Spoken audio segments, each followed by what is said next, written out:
Welcome to Leadership in the Tarot. My name's Nicole, and I'll be your guide on this journey. Let's get started.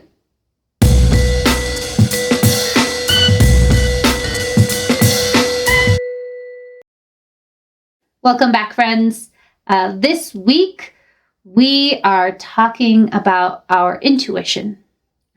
Just to get us started, as this week came in, on Sunday, I did a reading and I was looking for some inspiration for the week. And the card that came to me this week was the High Priestess. So let's see here is the High Priestess.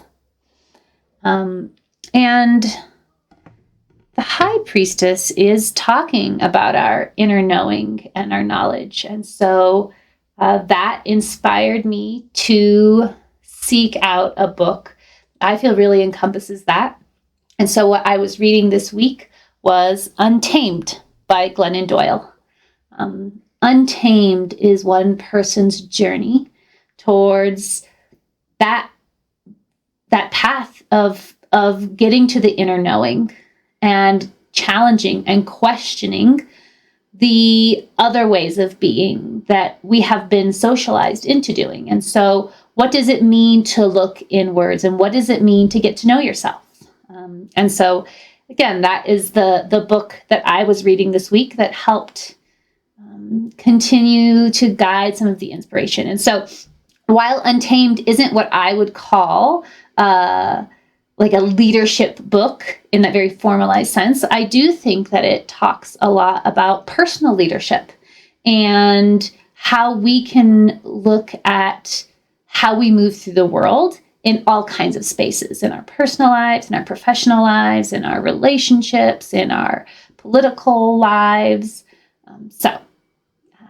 I highly recommend it if you're looking for something to light you up and get you excited and also make you laugh sometimes.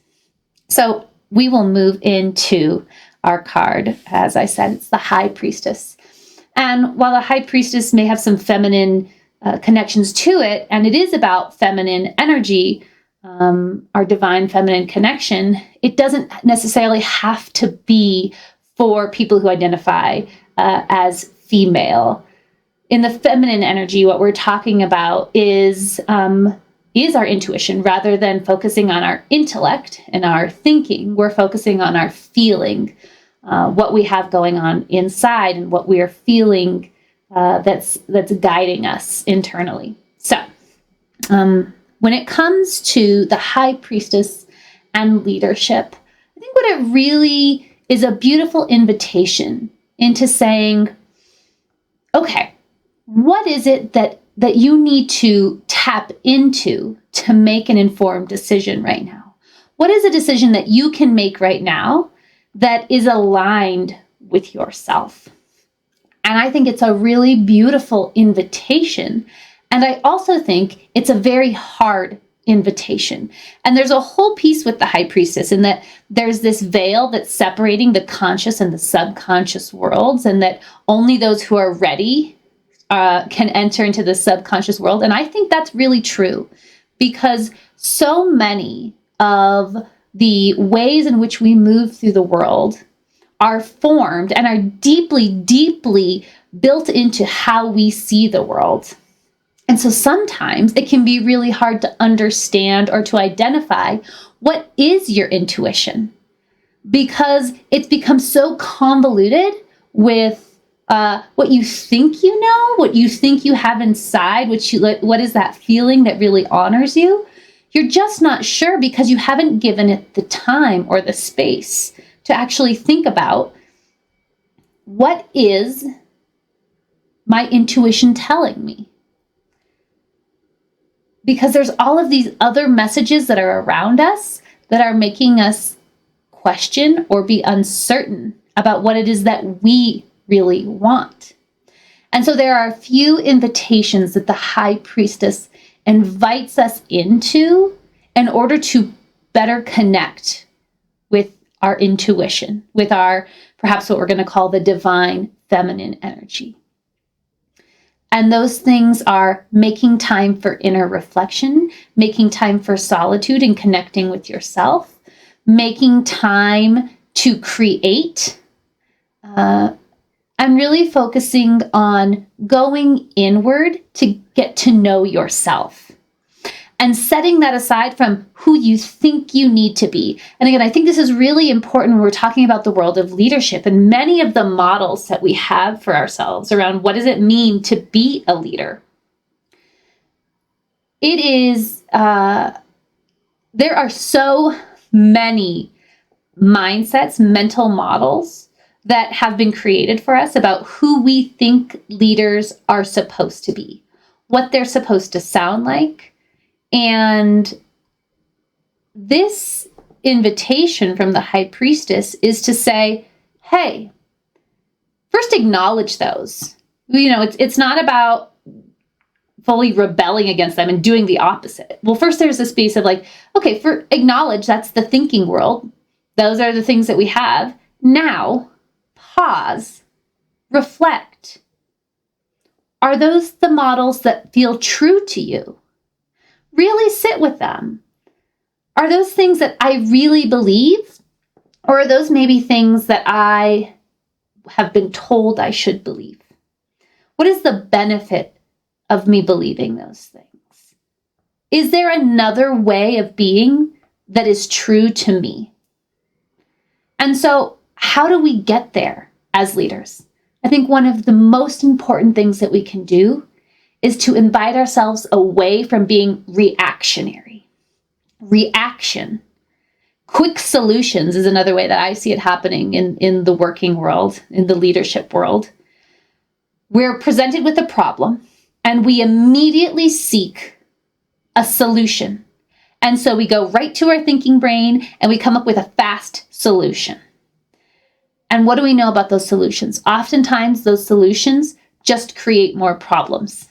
So if we're looking to tap in to our High Priestess, what we might do in those moments is before we make a reactionary decision, we will pause.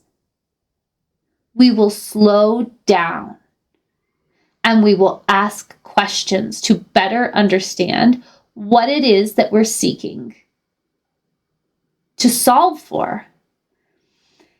And that slowing down, and again, I think the High Priestess invites us into some really hard work, knowing ourselves, and then slowing down in a very fast world. Pause. Collaborate. The High Priestess also invites us into the space of collaboration. Who might I need to involve before I jump to an answer? Take some time to look at the problem from multiple perspectives. Take some time to brainstorm a couple of different ideas. Take some time to check how this decision, how this problem is making you feel. And then, once you've taken that time to feel, to collaborate, to reflect, then see what's coming up for you. And that likely is your intuition. Now, it might not always be because, again, we've grown up in these societies where messages have been pushed into us and that leaders have to have great answers and leaders have to move fast and leaders have to do this and that. I think there are times when we need to move with a bit more haste. However, it's more often going to be beneficial if we can really slow down and tap into that High Priestess, tap into the intuition and make time and space for that intuition to speak to us. Now, I've been talking about workspaces very much in this, but I think this is happening in, this is work to work on your High Priestess, to work on tapping into your intuition. This is stuff you need to do outside of work. This is stuff that you need to do to be practicing when there isn't high stakes, because when we have these high stakes decisions to make, this is not the time to start practicing talking to your intuition. It's a great way to continue your practice and to apply what you've been learning, but really tapping into your intuition, engaging in meditation or visualization or journaling or just being out in nature to connect back into nature. Those are things that you can be doing in your personal life. That way, when you are in these high stakes environments and in these high stakes decision-making spaces, you have something to lean onto and to go back to. A practice, some tools, some methods that you can say, oh, I know how to focus in on my breath. I know how to slow down. So that is our card for the week, our invitation, and our, what I would call, very challenging yet important work of getting to know ourselves and our intuition from the High Priestess. If you've enjoyed this video and you'd like to be part of this community, go ahead and hit subscribe and hit the bell, and it will let you know when a new video pops up. And if you have any ideas or topics for future leadership ideas that you would like us to talk about and dive into using the tarot, please leave them in the comments, and I'd love to hear what you have to say. All right, everyone, until next time, thank you.